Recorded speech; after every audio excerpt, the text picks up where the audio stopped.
Welcome to C4 Sports, the Week 15 edition. This week is Power Move Week. Some teams in the league have a chance to move into playoff position or assert dominance in their division.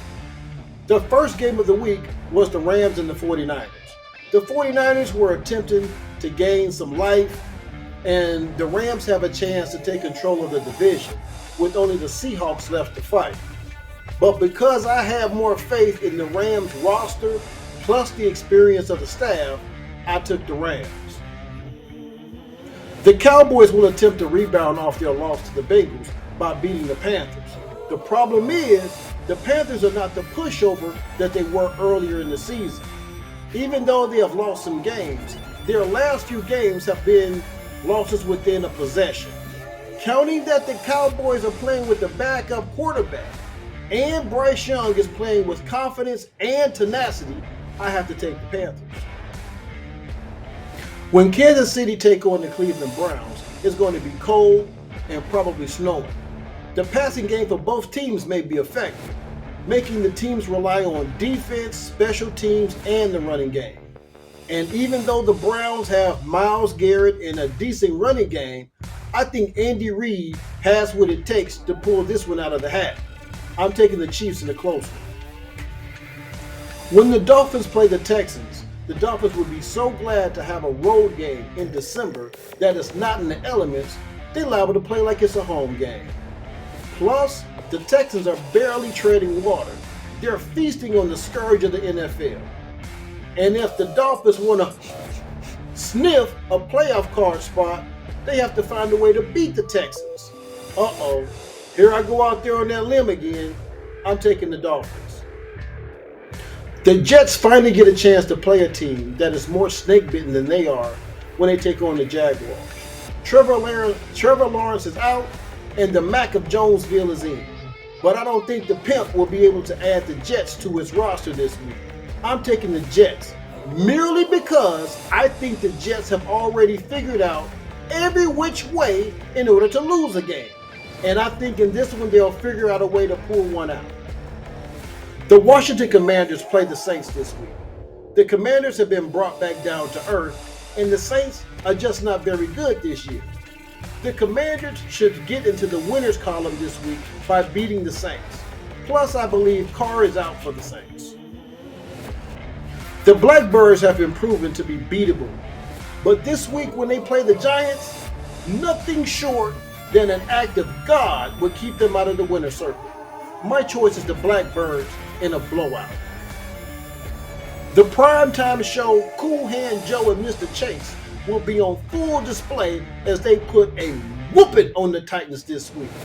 The Titans have taken a reverse growth formula this season, and the Bengals will make sure that they continue the Honey, I Shrunk the Titans in this sequel. The Patriots are not very good this year, but the Cardinals have found out that they aren't as good as their early season press clippings either.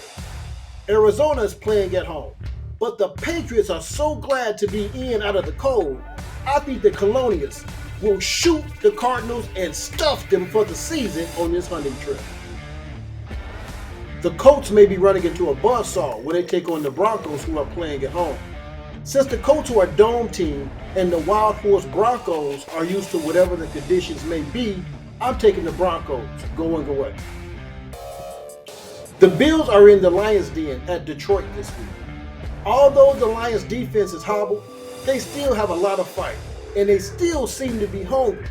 And if Buffalo is on the menu, and I think it is, I'm riding with the Lions. When the Bucs play the Chargers, I will have mixed emotions. The Bucs have a chance to completely take over their division, and the Chargers have a chance to solidify their playoff berth. If the Bucs were playing at home, I would have more confidence in them.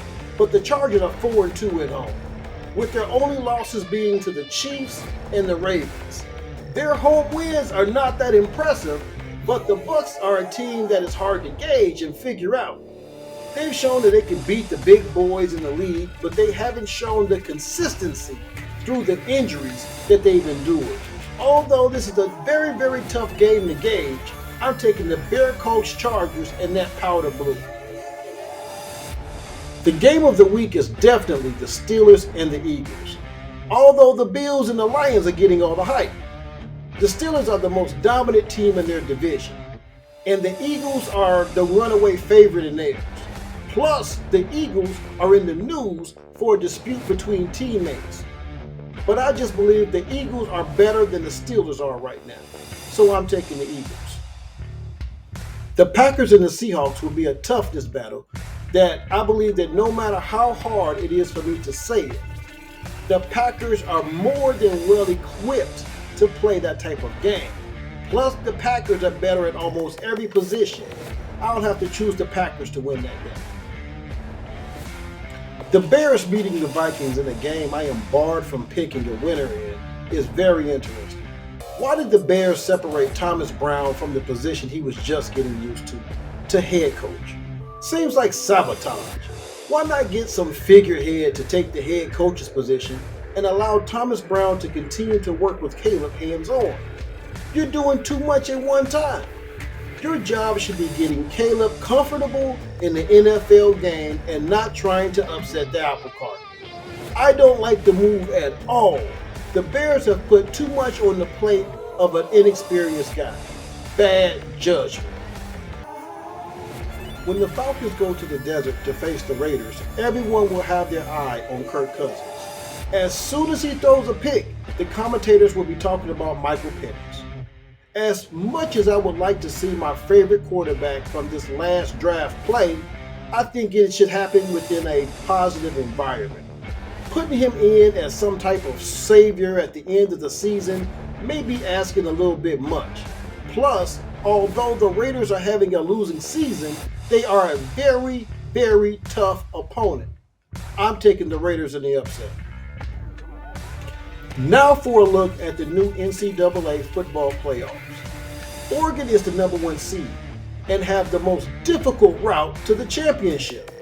Oregon may face the second best team in the Big Ten or the second best team in the SEC in the second round, while Georgia, the second ranked team in the playoffs, may face either Notre Dame, who has played no one of note, or Indiana, who could not remotely stand up against the second best team in the Big Ten. Not to mention the softer next round opponents in that bracket. If Oregon, who has never won an NCAA championship, wins this year, they would have proven something that is almost unbelievable and would have completed an astronomical feat. I'll give you my picks next show. Well, thank you for watching this edition of C4 Sports. Continue to watch and enjoy the games. And remember to not only like this show, but leave your comments or questions so that I can mention them during the show, giving you the pub that you deserve. C4 Sports, where we blow up together.